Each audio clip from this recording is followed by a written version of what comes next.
Pemirsa, apa yang bisa diadaptasi oleh Indonesia dari langkah pemerintah Singapura dalam menangani pencemaran di laut? Kita akan langsung terhubung dengan Duta Besar Indonesia untuk Singapura, Suryo Pratomo. Pak Tommy, selamat pagi. Selamat siang, Yohana. Oh, selamat siang, betul sekali. Pak Tommy, apa tumpahan minyak sudah diatasi secara menyeluruh?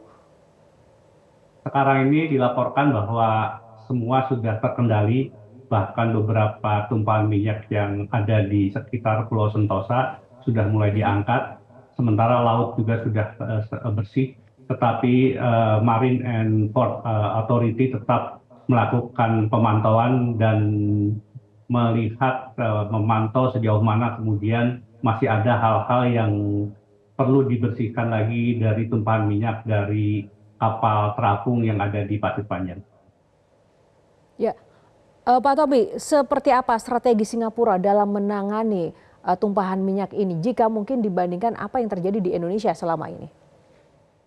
Ya, Singapura negara pulau yang kecil dan mereka betul-betul mengandalkan ekonominya terhadap transshipment atau perpindahan kapal barang dan juga Bandara Changi. Dan kalau kita melihat Singapura, kalau kita mendarat dari Changi, itu kita kalau bergerak ke arah timur, ke arah barat, kita bisa melihat bahwa Pasir Panjang itu adalah pelabuhan salah satu yang terbesar. Kita sama-sama ketahui Singapura punya 3 pelabuhan sekarang ini, yaitu Tanjung Pagar, Keppel, dan Pasir Panjang. Pasir Panjang ini yang besar, yang paling besar. Dan tabrakan itu terjadi hari Jumat pukul 22 siang atau 14.22 waktu Singapura. Dan dalam waktu 11 menit itu petugas dari MPA sudah melakukan tindakan.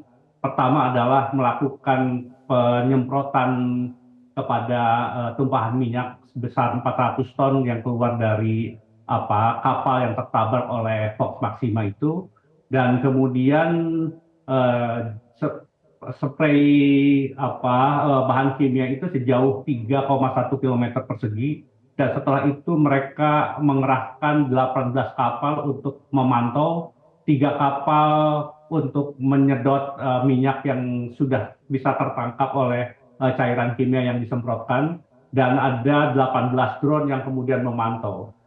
Pada kejadian tanggal 14 atau hari Jumat itu, kebetulan angin itu bergerak dari arah barat daya. Karena itu kalau kita melihat, sebetulnya tumpahan minyak yang terjadi di Pasir Panjang itu kemudian menyebar sampai ke Pulau Sentosa, ke Keppel, ke Labrador, bahkan sampai ke Changi Timur. Jadi ini yang dilakukan oleh pemerintah Singapura adalah Sentosa itu adalah salah satu kawasan pemukiman masyarakat. Kemudian Labrador itu adalah satu kawasan untuk penanaman mangrove. Karena itu 2 tempat itu yang diprioritaskan oleh pemerintah Singapura dan berupaya untuk secepat mungkin melakukan pengangkatan dari minyak-minyak yang tumpah itu. Yang kedua adalah mengimbau masyarakat untuk tidak bermain di pantai, bahkan kemudian dilarang untuk berenang sepanjang dari kawasan Pasir Panjang sampai ke Changi Timur. Jadi kalau kita melihat di diagram itu adalah daerah yang untuk sementara waktu dari tanggal 14 sampai tanggal 18 dilarang masyarakat untuk melakukan kegiatan di tempat itu, dan hari ini kawasan itu semua sudah bisa bersih kecuali tempat di Labrador yang tempat dari mangrove, karena minyaknya sempat masuk ke hutan-hutan mangrove yang itu membutuhkan penanganan yang lebih ekstra, karena bagi Singapura mangrove itu sesuatu yang sangat penting dan mereka tidak ingin terjadi kerusakan. Yang menarik lagi, Yohana, dari langkah yang dilakukan oleh pemerintah Singapura, effortnya itu dilakukan secara serentak bukan hanya oleh MPA, tetapi juga oleh National Park yang menangani kawasan-kawasan biodiversity, dan kemudian untuk hewan-hewan yang memang sebetulnya selama ini bisa hidup dengan tenang di kawasan sepanjang pantai timur hingga barat di Singapura ini. Jadi Sejauh ini semua tumpahan sudah bisa dilokalisasi, bahkan dengan skimmer itu sudah bisa disedot semua minyak yang ada di pantai, dan laporan terakhir menyampaikan bahwa laut sudah bersih dari tumpahan minyak. Ya, satu lagi Pak Tobi, memang perbedaan luas wilayah Indonesia dan Singapura tentu saja itu menjadi tantangan tersendiri begitu. Tapi apa poin utama yang mungkin bisa diadaptasi oleh Indonesia dengan fenomena kasus yang sama, adanya tumpahan minyak di perairan kita agar tidak lebih berdampak bagi lingkungan?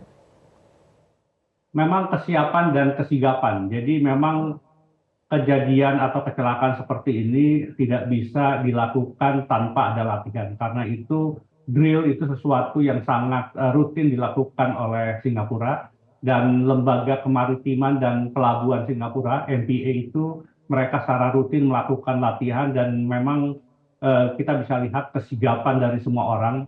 Singapura karena mereka sudah tertata dan teratur bagaimana cara menangani musibah, semua orang tahu harus melakukan apa.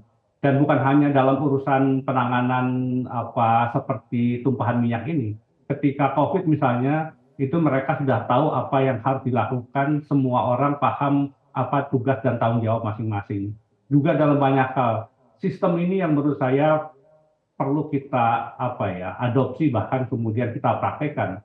Sekali lagi, latihan itu sesuatu yang paling penting, karena kejadian dalam latihan dan dalam kejadian sesungguhnya itu sangat berbeda. Tetapi kalau latihan itu sering dilakukan secara reguler, maka semua orang sekali lagi paham akan tugas dan tanggung jawabnya, apa yang harus dilakukan, sehingga bisa meminimalisir dampak negatif dari berbagai musibah yang dialami.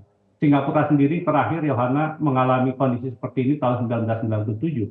Dan ketika itu bahkan tumpahannya jauh lebih besar karena mencapai 29.000 barrel. Yang ini hanya 400 barrel minyak yang tertumpah ke laut. Tetapi cara penanganan mereka tetap tidak berubah.